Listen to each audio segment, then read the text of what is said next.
Stand clear. 100% Wild Podcast. So for all you listeners, hello and welcome to definitely not your favorite outdoor podcast.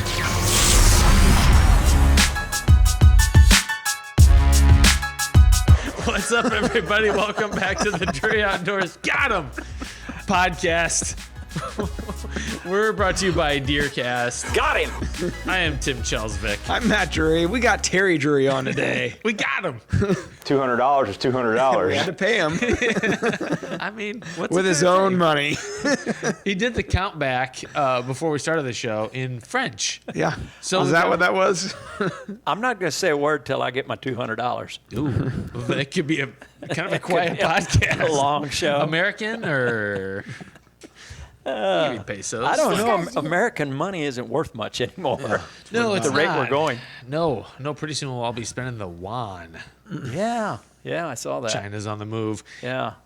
Also, a good reminder for people to go back in DeerCast, read the article that we published about China buying agricultural land in the Nice U.S. segue. Like, it's crazy I found this issue. Like, there are a lot of states, including Missouri, who are actually writing laws to preclude any foreign government from purchasing land.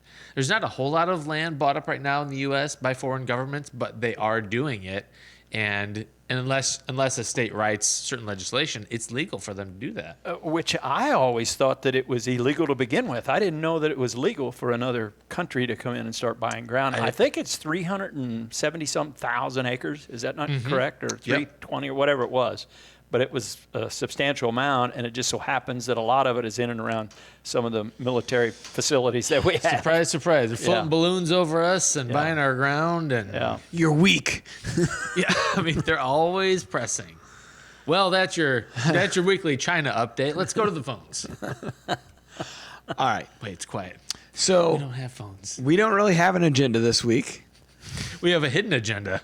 Well, Terry's in the area, Terry's so the we agenda. felt like, hey, let's shoot a podcast with this guy, and studio guest. What's this guy's deal? Yeah. What's this guy's deal? Well, I did want to share a little show and tell with you guys. So Sophie and I were able to tag team a turkey at the end of turkey season, and Ryan Kirby has this print where you can pick the subspecies of bird that you killed, upload a picture, upload the details, and then he'll put that on the print and send it back to you. So that's cool. I went ahead and did that. He's so awesome. He's incredible. In fact, he's got those Winchester boxes Yeah. now, which is really cool. But Oh, wow. So check this out. I'll show it to the camera here, different angles, and then Yeah, it's That's pretty neat. pretty. and you got one for Yeah, Cam, right? yeah. For Cameron's first bird, I did one as well, so it was neat to get it in the mail. We did the skull hooker has like a turkey mount version. Yeah. So we've done that with Cameron's tail feathers and the two beards and all that good stuff. So pretty cool. At some point, I'm gonna surprise him with it. I don't know that he'll care as much as I do. Oh yeah, I did kill a turkey. That's right. It seems like a million years. Like, turkey season just ended for us a couple weeks ago. It seems like a lifetime now. That's because everybody switched to deer. Except for Mark. No, Mark's still out west, Montana, and killing them out there. Talk about some beautiful country, though. Yeah, that is to pretty. kill them in. You know, we hunted out there. Well, I hunted back, and I guess this might have been 30 years ago that Reisner and Odell and I hunted South Dakota on an Indian reservation, and it was so pretty. It was just absolutely can't gorgeous. And the imagine. Merriams in general are just a pretty bird with those buff colors and all that stuff. I think they're the prettiest, actually, out of all the subspecies. But Mark fell in love with Montana. He really did. And I don't know that he's ever coming home. I didn't know he was gone. Yeah, so we've got a few more of those hunts, some of those video journals that are going up. So folks who are watching this, they can go back and watch those Western turkey hunts. So there's a guy, Tony Pergellis. He was a landowner neighbor of ours when we had the river farm. And anyway, so he and I stay in touch. And he killed I think it was like a smoke phase Merriam. It was the wildest looking bird I've ever seen. It was out somewhere out west out there. Was it? Which one Scott, was do you on? remember? Was it South Dakota or Wyoming? Yeah, Wyoming. It technically wasn't a smoke phase. What was it? So Doc Chamberlain said it was a domestic bird that So, okay, so Scott said that Dr. Chamberlain said it was a crossbird. Like a crossbreed. Yeah, Same crossbreed. thing. You want to just explain it? It was a wild bird that mated with a domestic. It was the offspring of a wild bird that mated with a domestic bird. So you've got because most domestic turkeys are all white. So I think that's why it had that weird modeling to it. I see. Was that the one on DeerCast, or was that a different one? That was the one on DeerCast? Yeah, pretty sure. Man, it that was thing on was DeerCast. pretty. Yeah, it was crazy looking. Gorgeous. Yeah. So, I mean, I thought it was a work of art. It really was pretty. Yeah. if someone's turkey got out and it walked in front of me while I'm turkey hunting, I'll shoot it. Dad's got a neighbor where he's from there in Bloomsdale that they have turkeys that are always in the yards, walking around, gobbling. Love it. Well, there's a guy in, I think, Franklin County, Missouri, just a little bit west of where I live, who killed a red stag during rifle season. And, Did he get in trouble? he did not. I mean, there's no season for them for it to close.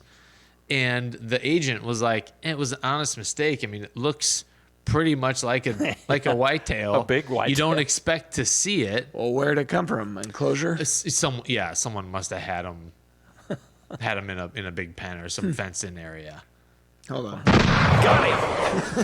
What is this? So kind of on that same topic, yesterday I was seeing on the local St. Louis news that there was a black bear in Jefferson County. I heard about that, yeah.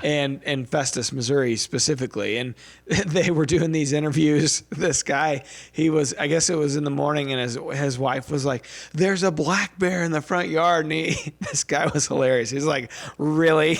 And he goes out, he's like, sure as hell, there was a black bear. Well, then I saw a black bear got hit on Interstate 55 yesterday. I think it was the same one. Geez. So it was going all over town. And then That'll teach him for getting in people's trash. that's right. Yeah. We newly, what was it, last year, have a bear season now in Missouri. Yeah, Yeah. it was last year. And I applied for it. I applied for the elk permit also. Yeah, I meant to apply for I didn't apply for the bear. I don't think I did. I don't really care about black bear hunting as much, but the elk hunt would be awesome. Oh, yeah, That would be big really time. cool. I think Tad had applied and got a tag. I don't know if he hunted. I think he hunted a little bit or something. But For a black bear. Yeah. Yeah, Yeah. I think you're right. Mark was like, where are you going to hunt it at? How do you hunt them? I guess you just sit and wait. Well, aren't there only certain areas that I know for the elk season it is certain areas, but Yeah, I think they've got Missouri broken up into 3 bear management zones, and I think all 3 of them are pretty much south of 44. So and even the elk stuff is south, isn't it? yeah, it's mostly along that Current River corridor, and it's mostly public ground. But there's elk are all over the place down there now on a lot of private ground. Yeah. That would be the trick for me. If I got the bear tag, I could probably go to Devil's Backbone Outfitters because they've got bear down there on Chase. camera that they're watching. Elk would be a different story. I don't know where I'd go. Well, don't you have to, you apply for that hunt and you get drawn, but there's only a certain few areas that are managed elk hunts that you can go. There's a few, I think, private outfitters and then a public area that a big conservation Peck area. Ranch, Yeah, yeah. that's right. Yeah. So I'm going to start with armadillos. I hit the first one of my life Good. on the road driving home. Punched Good it. for you. On this past Monday night. Kicked it. Well, I kind of swerved, and then I was like, no, I don't want to just hit it. But it was it jumped. then you did. And it was too late. Suicidal. And the crunch that it made. Jumped right in. I've never seen so many as what we're seeing right now along the highway. They're everywhere. There must be an outbreak of those things. I mean, I am seeing a lot of them laying dead along the road. Ugh, they're nasty.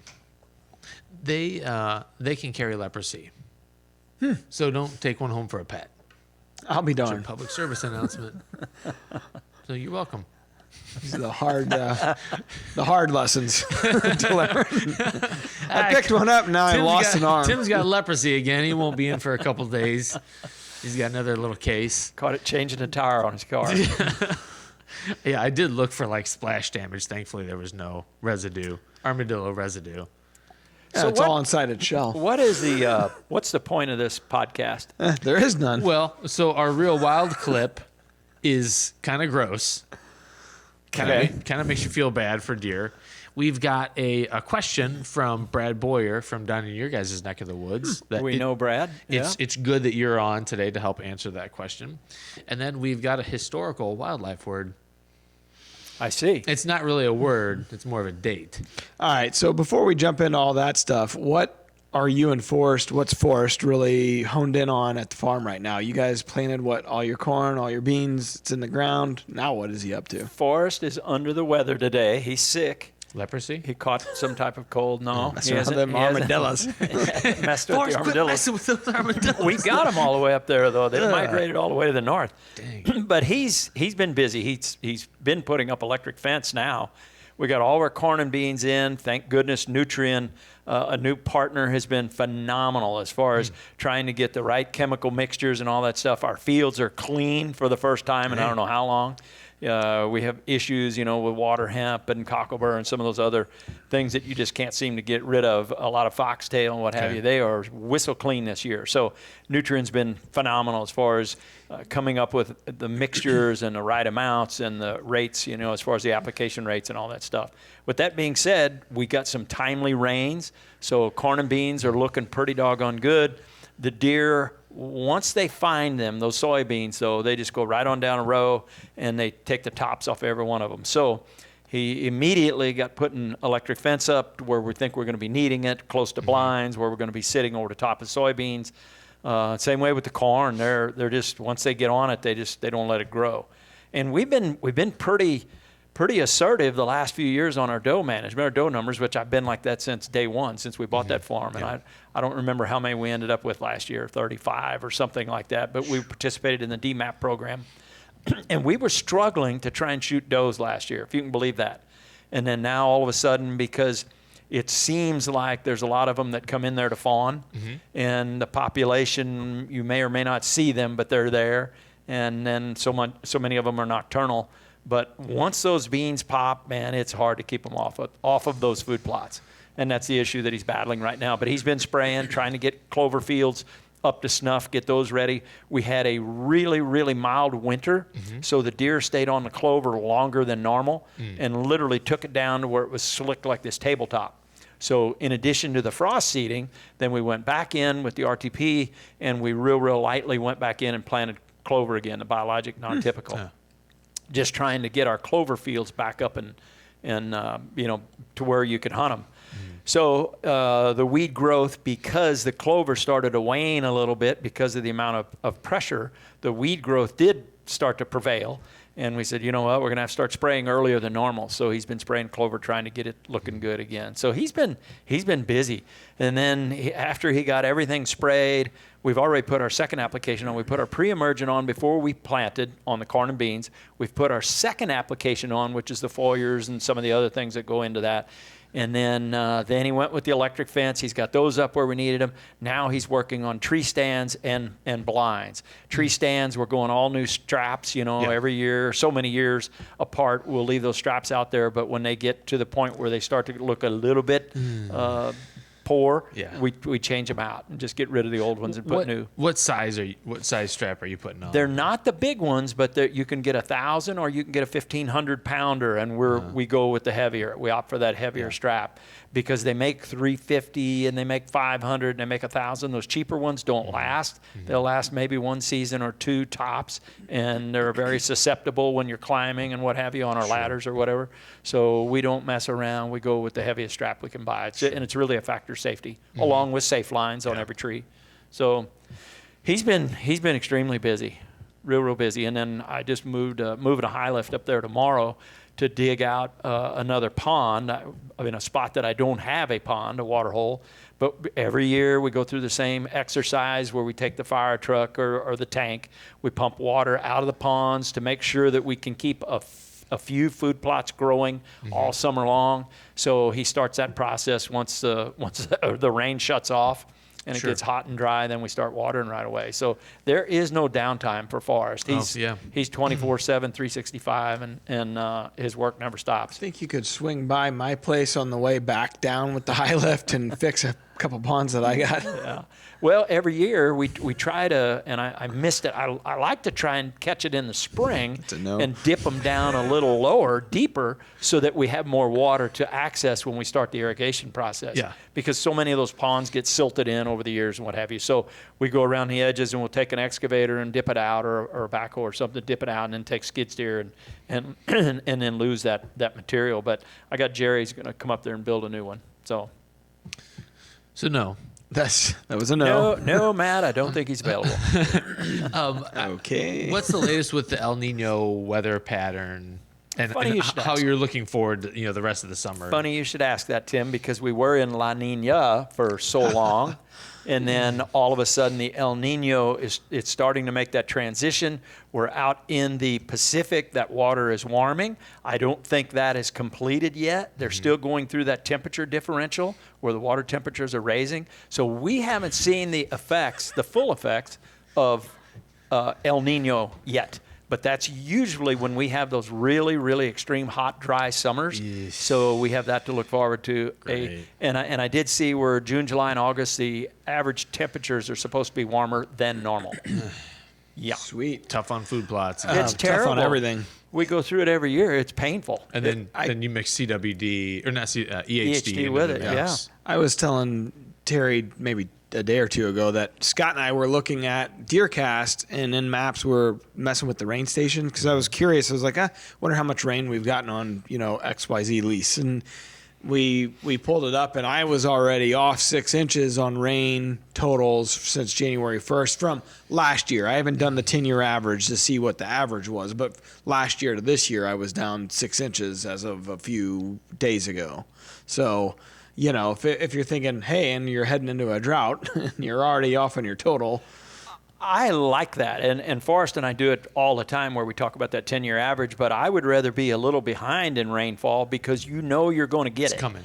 You're going to get some rain, and they don't get those averages yearly by not getting it. It's pretty consistent year in, year out. So if you're down 2 to 3 inches, you're going to get some rain at some point. You just hope that it's optimal timing when you need it. Yeah. Where you don't get a deluge and you get it all at one time and then you don't have rain for a month. The problem the last couple of years is it wasn't timely at all. Like we would catch up and it would be in like late October or something that's too late to help you with your food plots. Yeah, August and September have been dreadful. Yeah. Absolutely. It's the reason we can't get our biologic to grow. Yeah. I mean, there is absolutely zero rainfall. Yeah. So we start the watering process, and that's intrusive in itself because you're in and out, not daily, but every other day you're in and out with a big fire truck or a trailer with a tank and pumps. And so, you want to have something for late season, but you don't know how much damage you're doing while you're doing it. So I don't know.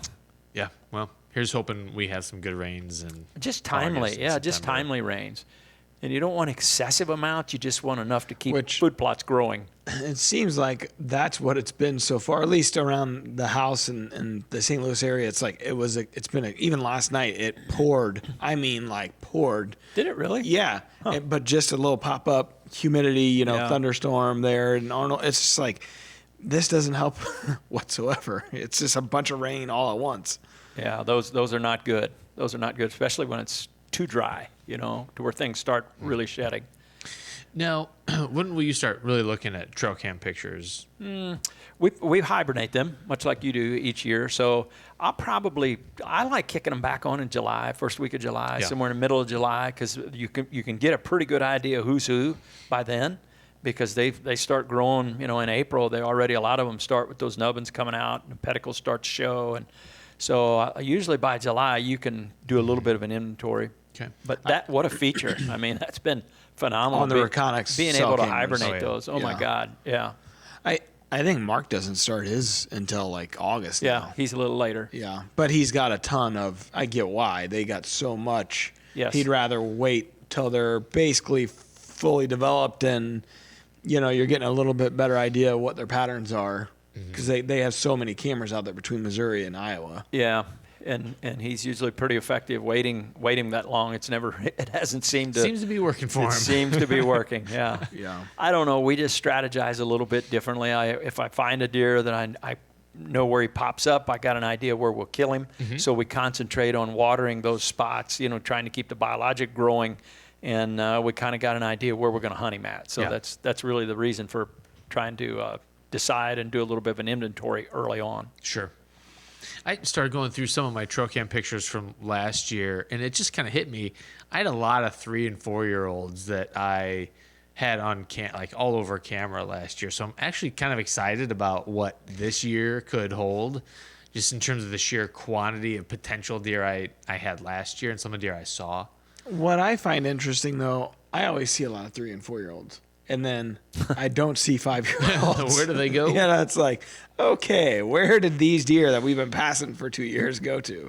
It is a mystery, but it's cyclical in that, and Jim Tomey and I have talked about this, they're in your life and they're out of your life. There's a window there where you keep an eye on a deer, and I don't know, some people look at them at 2.5, other guys look at them at 3, but you go, okay, 3, 4, 5, you're trying to kill him, and all of a sudden you don't see him again for the rest of your life.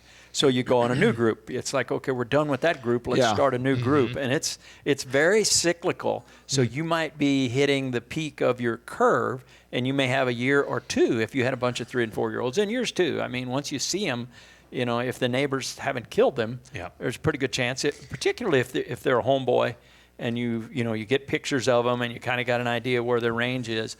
But boy, that in your life and out of your life. I mean, they're literally, you can name 100 where over the years we're going after, the Big Ten or whatever he was. And then all of a sudden, a few years later, he's gone and you never see him again. And then you're looking at another one. It's a new one.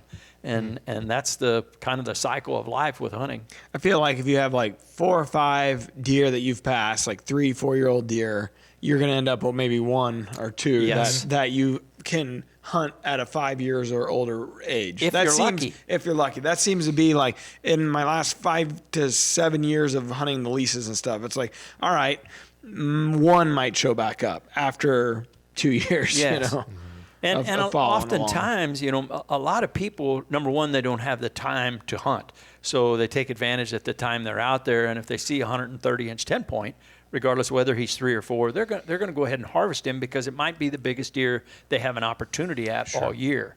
And particularly if it's a 145-inch 4-year-old, there just aren't a lot of people passing those deer. So, for them to get to 5 and 6 and 7, it's a hurdle that's hard to jump over every year. I honestly, it doesn't even bother me anymore because I'm so used to not being the one that kills the deer that, you've been after. It's like, oh, the neighbor's got him, or Always this the guy on the lease bridesmaid. got him, or this. It's like, oh, well, on to the next one. Now what? You know what I mean? Like, I don't know. I've gotten attached to like a couple in the way past, and it's just like, I'm never the one that kills them. Why get attached to these things? It's hard not to if you've been looking at pictures for 2 or 3 years, and then all of a sudden he falls off the radar, and you know that he got shot or whatever. It's hard when you've really, really spent several years trying to kill him. Oh, it sucks. Yeah. But it's just like, here goes another one. But it happens. Not that good at killing them. And it does seem like that's cyclic as well. This neighbor may kill a good one one year, and then that neighbor may kill a good one the following year, and then that neighbor, you're going, when is it our turn? Well, we get plenty of turns as well. Well, apparently the odds say that this year is Matt and I's turn. 'Cause last year, not Last so how great. many years? Well, last year, really. Just last year, the year before. I mean, even as a tough year, we both had great years in general. So I told him that morning when he took Cam hunting, and that I think he was a highway patrolman. I don't remember. Yeah. Police officer. Yeah, let them off the hook. That was when his seasons changed. I thought that was maybe an Good omen, good juju that he was going to have a great season. And sure enough, Cam killed that turkey, and the footage was phenomenal. It's funny you say that. The last year that I had like a really, really phenomenal year, the year that I killed Little Gnarly, and that what was the name of that deer? Kevin. Kevin, and like that was the best year I've ever had. I got pulled over like 3 different times that fall, and I got let go of all. Like I got Even when you hit that lady? yeah, like got let go on all fronts. They just said, "All right, be careful, slow down," and that was the best year ever. So maybe you're onto something. Maybe this More is the year. reckless driving. That's right. That's the correlation. That's right. That's right. I mean, I'm not a bad guy. I'm just a good guy that sometimes hits a bat with a I'm bad always foot. late. I am always late. I used to not be until I got married. I saw someone come up with it. Someone somewhere came up with this term, but like the time challenged. It's hyphenated, as in people who are constantly late. Yeah, that's not me. That was not me. I was always 15 minutes early, 30 minutes early. I mean, I'm waking up at 5 a.m., 5:30. Like I'm not. It's not that I am sleeping in on the day. It's that there are things in my life now that used to not be in my life that prevent me from being where I want to be on time. Yep. But you're not claiming it as a medical condition. That's what these people are doing. Like they're saying, that'd be my wife. I'm time challenged. That's my wife. Don't judge me. She's time challenged. I was going to say that you know someone in your household that's slightly time challenged. Yeah, I've actually just started leaving her. Like we'll have family events, See ya. and He does. and I'll show up with the kids, and they're like, "Where's Miranda?" I'm like, "She'll be here whenever she gets here." Well, I've started telling my kids like 45 minutes before we need to leave. I start telling them, "All right, you guys get your shoes on." And Beth's like, "Well, we still got 45." I was like, "Just let them. We'll be let 'em lucky to start. get- yeah. It's gonna take them that much time to switch their brains, to get their stuff together, and by the time it's time to go, we're gonna be leaving on time. And the kids aren't my problem. I can boss them around enough. I cannot boss my wife around. Right. It's not gonna work out. When so I was great. growing up, we were in Boy Scouts. We had our scout leader, scoutmaster, Rick Drury. He's, I guess, distant cousin. Not really. Not actually. I know. so bizarre. Stanley and Dad grew up across the street from one another, so there may be Somehow way related. back when. Yeah. So in the town of 400 people, they're related. dating would have to be really dangerous Yeah. for you guys. So, Boy, he was tough. so Rick, he had a rule that if you weren't 15 minutes early, You were late. you were late. And that really got drilled into us because we were going on I think it was an out-of-state summer camp trip.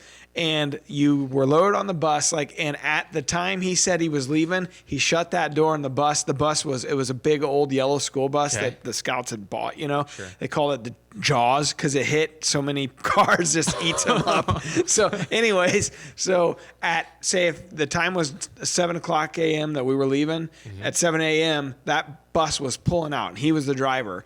I can't tell you how many times I saw cars pull up, kids, parents pulling up at 7, and he wouldn't stop. Whoa. Like pulling in the parking lot as he Just started to waving pull at off. him as you leave. I'm telling you, these people had to drive until the bus stopped when it was running out of Holy gas. cow. Like he did it several times where we went to the actual camp and he drove all the way and didn't stop. And so you figured it out real quick. Yeah, you do that one time. You better be early. And Dang. those are the things that you just don't forget, right? Yeah. Nor would you see today. Oh no, No. No. Cameron was in Cub Scouts for a few years, and it was the most poorly run. I was just like, oh my! Me and Justin, my cousin Justin, and I were both in Scouts, and with a lot of my other cousins, and we both have sons the same age, and we're like, man, this wouldn't fly. It was Lord of the Flies when I was in the Scouts. Yeah. Well, what do you mean? That it was just crazy, and everybody was where are free the for all? adults? Oh, Kids no. are putting stuff in the fire, putting golf balls in the fire because they melt, and then the rubber bands inside start to Explode. fling out Yeah. and stick to people. And Yeah. yeah, That was not my experience. very little adult supervision. So, anyways, enough scout talk. There's your BSA endorsement. Yeah. So, Terry, you were talking about nutrient a little bit earlier. I have a thought on this. So you said that you used to have, you guys were seeing a lot of weeds, right, before this year. Do you think it's that the weeds had built up a tolerance against what you were putting down to kill it? Yes, that's exactly what it was. Yeah. You've sprayed and planted the same seed and the same chemicals for so many years. They build up a tolerance, and then once you switch it up, it'll be clear or clean for a pretty good while. Fortunately, these guys stay involved enough where if we start seeing some resurgence where we get some weeds that are coming on maybe 2 or 3 years from now, they know how to treat it with different chemicals to help you. Yeah. You know, it's been a real eye opener, and the admixtures and all of that they've got laid out for us are, I mean, it's almost foolproof the way they've done it. It's been really, really a good experience. Well, you see these fields, you know, all across, you driving around the Midwest and you see all these, you know, the professional farmers, you see their fields and they're all so clean. You're like, how the hell do they do that? Well, they deal with these people. Yeah, they deal with these people all the time. And part of our problem is we're still using equipment from the 1970s. I mean, you know, our drills and our planters and all that stuff is extremely old. But it gets the job done, and it gets you know, it's food plots. It's not like we're trying to harvest it or anything. So it works, but we probably could be better at it. You know, so many of them now, when they're putting their chemicals on, they're injecting it in as they're planting, or even their fertilizer. A lot of it goes in while they're planting, and it's you know, right by every seed, and they know exactly how much it takes, and we're not like that. Yeah, not to that level. So the month of June's here. What are you guys? I know the fence, you know, the hot wire and all that kind of stuff. You're not putting cameras up yet, so I know, you know, you guys you got enough tree stands where maybe that's the month of June takes up, you know, getting all the tree stands prepared and, you know, checked and all that. But what are you doing in June? It does take, you know, an inordinate amount of time to check every single stand and every single strap. Is he trimming shooting lanes during that? Oh yeah. He'll trim those, and he'll trim them pretty aggressively, you know, and then when we climb a tree, all you may have to do is enhance it just a little bit, but we're not embarrassed to go in there and trim with chainsaw if need be. Now, some of these stands have been there for a long time, so, you know, the trimming is pretty moderate, but we're not embarrassed to take chainsaw in there and take a tree down if we know that that's an area where we're going to be shooting. We need a shooting lane. So he is working on some of that as well, and just mowing, trying to keep the farm clean, you know, and mowed. And a lot of those logging roads, they start growing in over a period of time, so you got to trim those back. And it's just a lot of amount of work that's never ending. Just general maintenance. General maintenance, rocking creek crossings or fixing gates. You know, he's got a lot of that he's always trying to take care of. Now I've got him spraying for ticks, if you can believe that. It's so bad this year that you can't get out of your vehicle without getting 10 or 15 ticks crawling on you. So I've got him spraying around every gate where we have to get out, spraying around the ponds, where we know, spraying around the barn, the parking lot there, where we know we're going to be walking around in shorts or tennis shoes or whatever. Yeah. You know, we've been spraying for ticks. They're so bad this year. Yeah. They can really put a damper on any trip outdoors. Well, they seem to just be getting worse and worse. They do seem to be getting worse. What's weird to me is there's more, you know, like, don't like armadillos and like those kind of animals eat stuff like that? Possums are supposed to. You couldn't prove it by me. I don't know. I think it's kind of wives' tale. They don't like target ticks. They will eat them if there's one in front of them, but they're not like a tick vacuum. Yeah, they say the rumor is 5,000 ticks a day. Yeah, I don't believe it. Yeah, I don't think that's true either. But Terry, you mentioned your tree stands earlier. I'm curious, like, what is your ideal tree when you're out looking in the woods? Like, maybe you're looking for a new spot. What kind of things do you look for? A split? Do you look straight? A what? Tall, straight. Yeah, actually, tall, straight is good. Canopy. Yeah, but I like 2 white oaks that are maybe 4 or 5 foot apart. Okay. You know, I love 2 trees. Once you get your stands in so that you can get from one to the other without it being too dangerous, or you just have to put ladders in both with safe lines on both. But I'm not a big fan of both of us in the same tree because we got so much junk that there's no room to hang anything. And you've been through it. I'm sure you probably have too, but there's not a lot of room time you get your pack and your bow and your cameras and all that stuff. Mm-hmm. So I prefer 2 trees. Straight is good. You know, I like them big enough that it really blocks out your entire silhouette. Okay. So that when you're backed up against it, you just look like part of the tree. Same way with the camera guy. So I love, you know, they don't have to be, 4 foot in diameter, but it's sure nice if they're 20 inches, across. Mm-hmm. So it blocks your entire body. But I prefer 2 trees that there's not a tremendous amount of trimming and cutting to get up in it. Okay. I like to have some. Back cover is the key when you're deer hunting. I mean, you literally can be bald on the front end, and you can be 8 foot off the ground, provided you got back cover and you don't move. Okay. They never spot you. But you get in a bald tree where there's just skyline behind you, and you make one little move, pretty good chance they're going to pick you off. Yeah. And we try to look at sunlight too. Is it facing east or facing west? Which way are you facing? Are you going to be filming into the sun, or are you going to be filming away from the sun? And which way is the deer looking at you? Is he going to be looking into the sun, or is he going to be looking away from the sun? So, and I assume you want them looking into the sun. Absolutely. If you're absolutely. up there. In the mornings, you want them looking east. So you're going to be on the east side of that trail, if you will. And so you mentioned have two trees together. Is the scenario? There's one ladder going up, and camera guy goes up first, and scaffolds off your stand into his stand, and And some of them will have eye bolts to hook into, to lanyard into, but almost all of them, if not all of them, have safe lines. So it's not a big issue anymore about making that leap of faith. That's why I like the exact distance of those twin trees, and you see it quite often in Missouri. There's white oaks are somewhat plentiful in North Missouri, so it's nice to have those stands close enough where you can communicate, but yet he's got room to put all of his stuff, cameras and everything, and you got room to put all your stuff. And people think we're crazy for them. If they saw how much stuff we have when we get up there, it's inordinate, the amount of crap we put up in the tree. Do you like his stand being at the same level as usually you? About 12 to 15 inches higher. And then he can film over the shoulder, which Forrest is tall, but he can always film over the shoulder, which is the optimal, when you're filming. If you got a deer out there in front of you at 10, 12, 15 yards or 20 yards, and it's over the shoulder, you can get the flight of the arrow, get the draw, get, cams, so we try to do that. It don't always work that way, obviously. Sure. What side of you do you want your camera guy on? Well, I'm a lefty, okay? So we hang them lefty-righty. When we hang our sets, we hang them lefty-righty. And some of them will have 3 stands there because he's a righty, and we can't be moving the stand around every time, so we'll hang another one for a right-hander.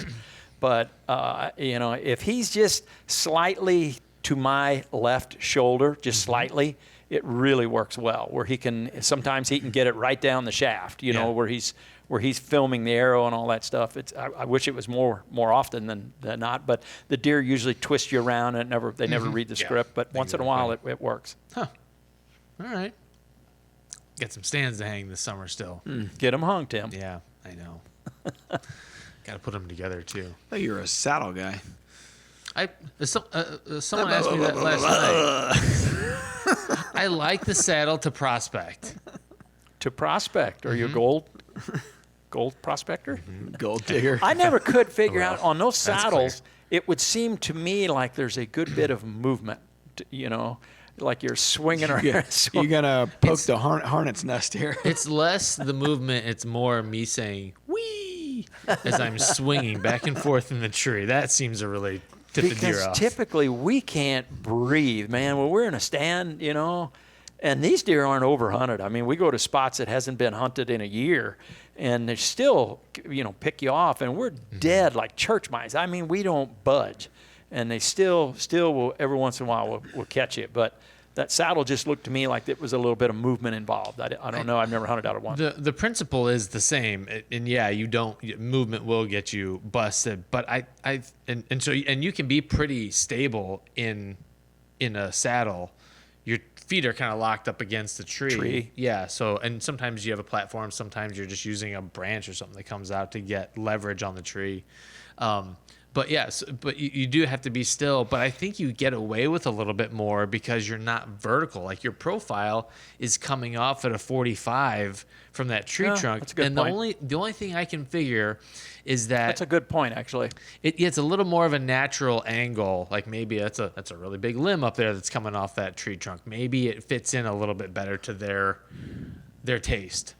Not sure, but I've gotten like surprisingly close to a couple bucks that I almost were at the base of my tree that just didn't seem. I don't know if I would have been able to do that in a typical. The other thing that I often thought, because a deer will tie you in knots, where we're literally on our tree stand, we'll be spinning circles trying to go. Okay, is he coming out the left? Is he coming out the right? Which way is he going? Oh, I'm gonna have to face the tree. You're kind of stuck, aren't you? Or can you maneuver pretty easily to do a 360 if you had to, or a 180? Yeah, it's so there is a move where you could like reach your arm through and pull the bridge around so you can go the other direction.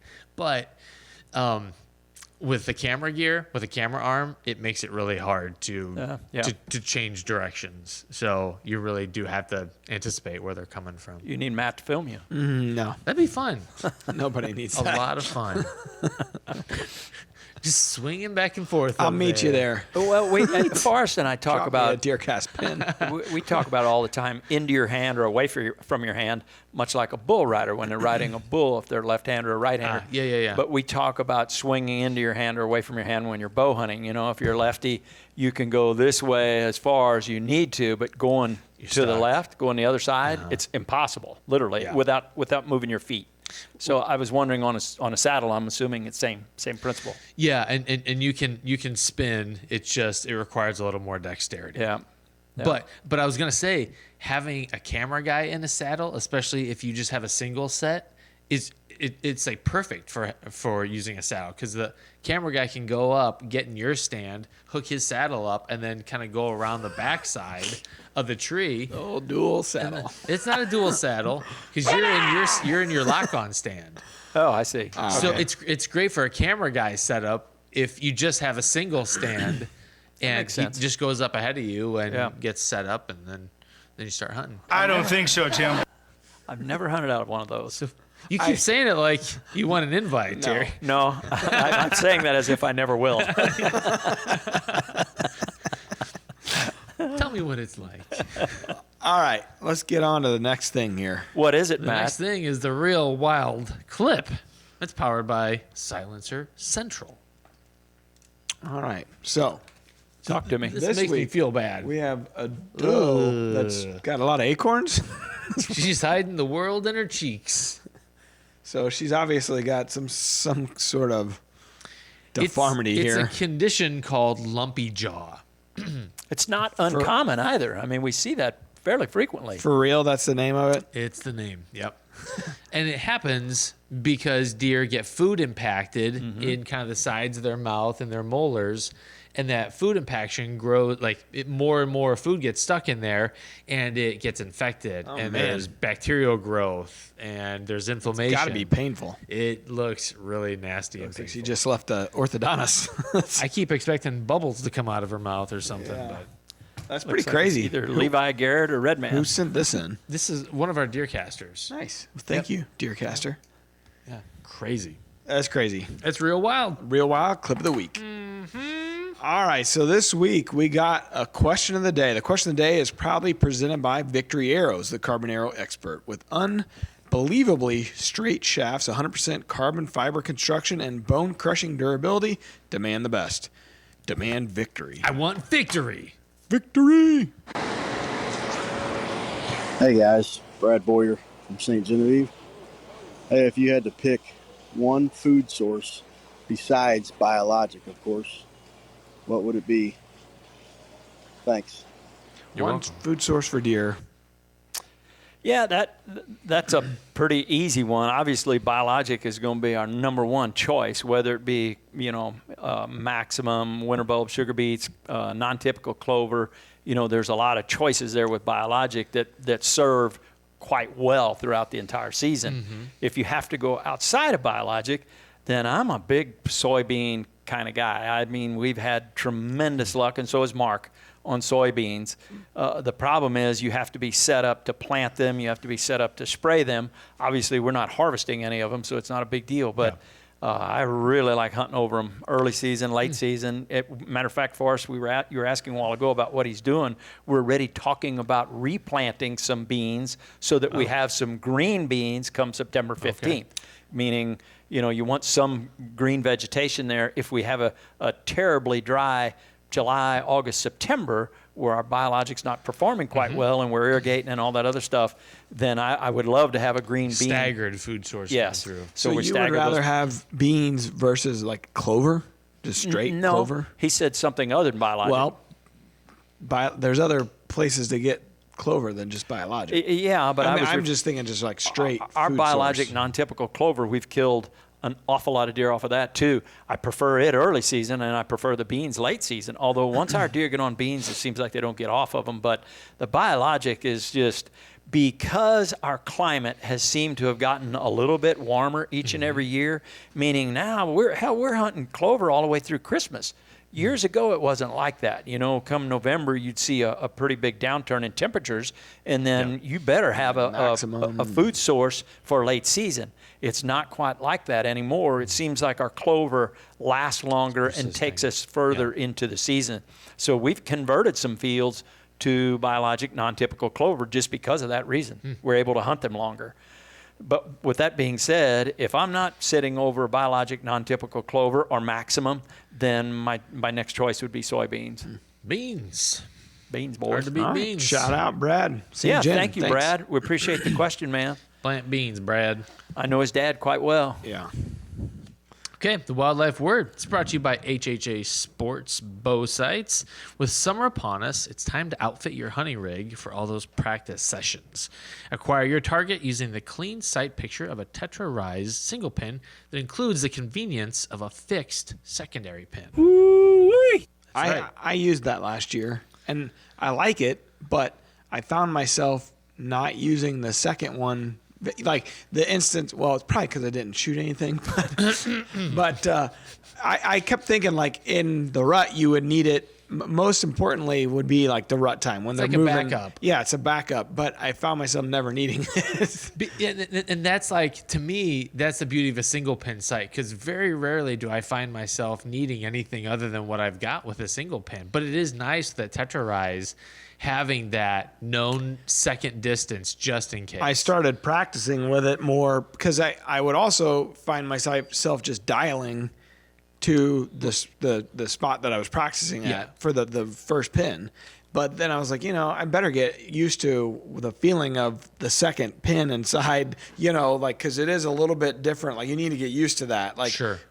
Pulling your bow arm up a little bit and going to the second pin. So I liked the sight. I'm going to get another one for this year, but I would suggest practicing with, instead of just dialing the first one at whatever yardage you're standing at, actually practice with the second pin. Yeah. So that you're ready for if you need it in the actual woods, or wherever. And that's Archery Tips with Matt. Don't take any from me. Killing, archery, planting. You want some tips on what not to do. Fashion. Tune in. Thank you. Thank you, Tim. Aha. Okay. So this is we have a little bit of history here to go over. What is it, Tim? Well, you tell me. Okay. Whitetails were practically wiped out by the early 1900s in Illinois. What year was the first modern deer hunting season instituted? It's Illinois. There's multiple of them. Is it A, 1921, B, 1931, C, 1937, or D, 1957? The year of the first modern deer hunting season. That's an inside joke.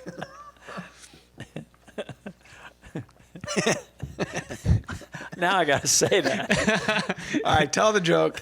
I think we've explained it before on the podcast. I It's don't been know. a couple of years. These are new. We got new listeners, Tim. That joke Bring him into was the one of club. the funniest things. All right, tell the people the joke. and This then tell me old the joke. guy, I don't know, they're interviewing him, and they have a multiple choice question. The lady that's interviewing him she asks the question, goes, A, spend the rest of your life with your wife, or B. He says He doesn't even Anything listen else? to what B is. I don't know, and you'd have to see the guy that does it. It's funny. We send that back and forth quite frequently with my son-in-laws. We love our wives. Yes. Of course, yeah. The Chris Farley and Adam Sandler sketch where Chris Farley is reading the different menu selections from the restaurants in the area I haven't seen that is one. to die for. I haven't seen It's that. incredible. A, B, C, D. No, but What's just, the just, connection here? Just the way, it's a wife. is funny. This guy, like Adam Sandler, is ready to die. He would rather die than go to dinner with his wife. I see. Okay. All right. So, what year was the first modern deer hunting season in Illinois, guys? What do you think? In Illinois, I'm going with D. Okay. I'd have to lean towards D as well, but I wondered C. after the Depression and all that stuff if they didn't try and implement something in 37 there after we went through the doldrums of the Depression. But I'm going to go with D as well, 57. Okay. Well, you are both winners. Winner. Congratulations. 1957. So what year were you born, Jerry? 56. 56. So I hunted. the year. I hunted over in Illinois. Pretty old. It's crazy to think that we're living with a generation of people that you could not legally deer hunt in Illinois. I know. Isn't that wild? Seems like it. Well, even the Yeah. turkey seasons that were implemented in Missouri was 64 or something like that, wasn't it? I don't know. I mean, I remember Ray I talking all the Yeah. time about jumping into the first turkey hunting seasons and Yeah. being really It's either proficient. 62 or 64, something like that. But listening to Ray, I digress here, but those were fun. Yeah. All of those Got some those stories. interviews with those guys, were really, really good. Yeah, it was a cool. It was a fun Kirby and series. Primos, and I mean, those are all old relationships that went back. I would have loved to have been involved in some of those because they were funny, but those relationships, there's so many stories we could have told about some of the trade shows. There's a certain way that people who have been together for a long time Decades. relate to, like, there's like an unseen, unspoken communication, and you can tell these guys had it. It's because you all know what the other one did. Yes. Yes. You You know, might not be able to say it. you can't mutually say it. mutually agreed destruction if someone talks out of turn. Which Ray back in the day was somewhat of a rebel. He was a I find that rebel. hard to believe, sir. If there was a 180 out, it would have been him and Wilbur Primos. Oh yeah. They were 180 straight out. laced Yeah, and everything yeah. by the book, and Yeah. then there's Ray. Because even at the trade shows, Wilbur used to get up and jog. At 4 a.m, he'd go run for 5 miles, or Oh yeah, he was. Will was the straight one, and Ray might have just been getting in at that hour. How would you know that? Well, I was up just observing. With the scuttlebutt. I heard I'm an early riser. a word on the street. Because we used to be telling Ray which room So he you're was in. telling me that Will was the original Cameron Haynes? He was. Yeah, originally he was. Keep Will, hammering, Will. Will has always been very, very health conscious and very fit. Always has been, as long as I can remember. Much like us. Exactly. We lean more towards Ray's side. Oh yeah. All But right. even Kirby, Chris, there were so many stories with him. We had good times with all those guys. Ernie, still one of our dearest friends. Yep. All those guys. There's an alliance there when you grow up and you go through the ranks, and everybody had to do it the hard way. Yeah. Some of those stories that Wilbur was telling, about selling into different stores and inventory and blister cards and all that stuff. It was not easy. It was a tough gig back in the day. Nobody was making any money, but everybody loved and was passionate about the sport. So Be interesting to talk to the wives. Their perspective. I'm sure it was all fairly similar, where they were like, "God, get me out of here! Can't we go home?" Well, or Because- we never saw, meaning the wife was at home and never got to see the person because they were always gone. A lot of them were there. A lot of them went the to trade shows, Yeah. yes. Now, outside of that, no. Yeah. You rarely saw them. But you're trying to earn a paycheck selling camouflage clothing. Or and game just- calls. Or Yeah, mouth call. turkey calls. Are people really going to buy these things? Yeah. And the kids have a dentist bill, and they need new shoes, and I was trying to think who else you had on besides Chris Cuz. Kirby. Yeah, Cuz was on. Ernie. Ron Jolly. Ronnie. yeah. I forgot about Ronnie. Yeah. We should probably look at doing like a Whitetails Legend. I think Series. I was saying I think a rut series would be fun. Absolutely. something like that, but Cuz has got a lot of story, and he's a great storyteller. Oh, yeah. I love hearing Cuz's stories, man. He's one of the best. 100%. Well, we got a shout out from our buddy Lil Mikey Basler on YouTube. Said, Matt, congrats to Cameron and you.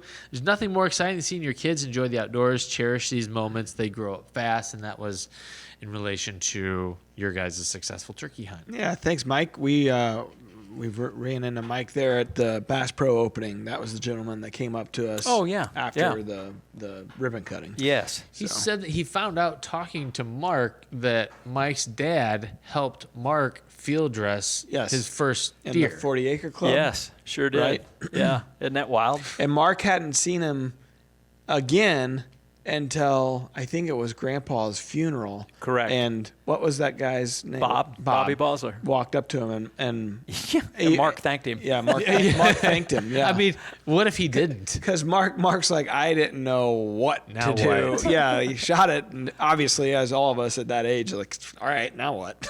How old was he? Mark, you Yeah. mean? Probably 11, 12, 13. I don't know. Maybe younger. I don't He know. might have been younger When than did you guys start going out to hunt when you were As kids? soon as we could pick up and carry a gun And a bottle of wine. and a bottle of wine. Yeah, I don't know if I should tell that story, but Might as well. for whatever out there reason, now. our mother grew up on a farm. So our grandfather made wine every year, homemade wine, 58 years in a row. He missed 1 year, and he'd make 200 gallons, 4 barrels. jeez. 4 barrels of wine every year. Well, when they'd go down and milk the cows in the morning, he'd give them a little shot of wine, and they Cows? the girls. He had four. She had 3 sisters, so there was 4 daughters. He never had a son, so they did a lot of the farm chores. So in the mornings when they'd get ready to go milk or feed or whatever, he'd give them a shot of wine, and they were never ever sick. So Mom, much like her growing up being around wine all the time, she thought it was good for your health and this, that, and the other. So when we'd go hunting, we weren't very old. We would load up our 30-30, and she would give us a bottle of wine to take. A bottle of wine.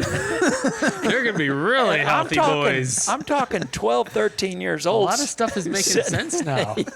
Sitting there with a jug of wine. And when you got cold, well, you'd take a little hit. Well, first thing you Getting that know, blood out a little. How dry I am. by 10 in the morning, you were passed out. Never saw much. Always passed out. Got a great sleep. A lot of napping. But the evolution was going from a half pint to a pint. Yeah. As you got a little older, you got to take a little more wine with you. But I still laugh about that. Great tradition. They'd send you, and it was dark to dark. Back then, they would drop you off at a spot in the morning, in the dark, as a kid, and they didn't pick you up until dark. So you sat there all day. You better have enough food, and you better have plenty of wine, and you better have a lot of bullets. So it was crazy. What's in your loadout this morning? But to think of that nowadays, how we teach, my how you goodness. teach Cameron, and the way we were self-taught, because our pop was a big construction guy. He wasn't a hunter. Yeah. So we were self-taught. We just got dropped off, and you stayed there the entire liquored day. up and- Froze your ass off. I mean, you were cold because you didn't know how to dress as a kid. Sure. Wearing steel-toed boots or something, that were absolutely horrendous. It was brutal. Drink growing some up. more wine. And Thin the blood a little when you more. got cold, you just took another shot. Wow. But that evolution to go from a half pint to a pint was a big deal. You got to step up Hey, at I'm some 10 point. now. Give me the pint. And When do I start driving? Well, think about that. Giving a child today High-powered rifle. a high-powered rifle and a box of shells and a pint of wine, and go You'd be get him, in son. You'd be in jail, man. Bring back that big boy. that spike. Oh yeah, That's the other part. yes, that's the other part. If it was brown, it was down, Yeah. and if Yeah. you saw a buck with a horn, a spike, a fork, a whatever, it got shot. There was no question about that. It was now you may not hit it, but Shot at it. you got shot in. It's one of my favorite things about the DoD TV section of DeerCast, because we have all the old, like the early 90s, the VHS tapes that you guys shot in there. You can watch them in their entirety. Just going in to see the cover photos of the deer and seeing the evolution. What was a progression. cover buck? Yeah. Like these are relatively small 2-year-olds, deer, but yeah. they're deer that a lot of people today are just happy to see or happy to even shoot. I remember vividly when we did, it might have been the first monster bucks that Mark killed, 144-inch deer with a bow. I was filming, he was hunting. We were in Iowa, and we thought we killed a mega giant. The game has changed. It was epic for us because it was a big deer, and this was way back decades ago. It might have been 35 years ago, but we really thought we hit the mother load, and he was 144, 147, whatever he was. But at that time, we're talking about the evolution going from 1.5 to 2.5 to 3.5 and so on and so forth. Yeah. It was a big deal. It was a big I mean, deal, it was huge. And then when he killed the first 195, there again, I was filming and he was hunting.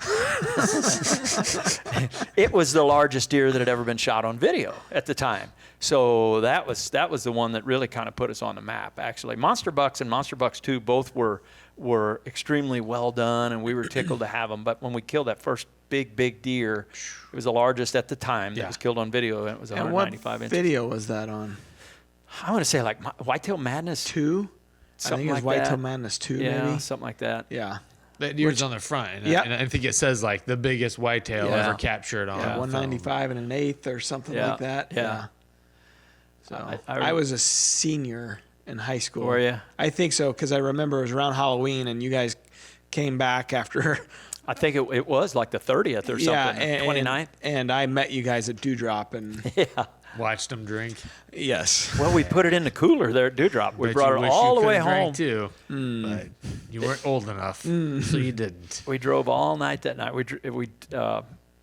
We drove all night that night to get to Bloomsdale, but we took it from Pike County and we put it in the cooler, his walk-in cooler where he kept all of his beer and stuff there at Dewdrop. And that's where we put the deer. We asked him if we could put it The in there. local bar there in Yeah. Bloomsdale. My kind of Dewdrop place. Inn. Yeah. I think I've eaten there. Well, it's once. different now than what it used to be. They totally redid it and kind of tore it down minus It's a few awesome. parts. And Awesome it's place. awesome. It's a cool. It cool was venue. it was good when we were kids, and it's even better today. It's You'd walk in like when we were kids. We'd walk in, if Dad was there, you'd go meet up with Dad, and you'd walk in. You'd walk out after like 30 seconds, smelling like the worst smell you've ever smelled in your entire life. Smoke and beer. Yeah. Yeah. But I want to give a shout out to the people that owned it. Don, Reed, and Mary were the most phenomenal people on the planet for many, many years. It was the check station. It was the UPS delivery, where you dropped off and picked up. It was where you picked up the St. Louis Post-Dispatch, the paper. It was a the bar. hub. Pillar it was of a the grill. community, Our yeah. whole community revolved around the Dewdrop. And Don Reed and his family, those boys are as good as gold. I mean, they're just great people. And we were lucky to have someone like that in our community. Really Yeah. was. Yeah. It's like cheers.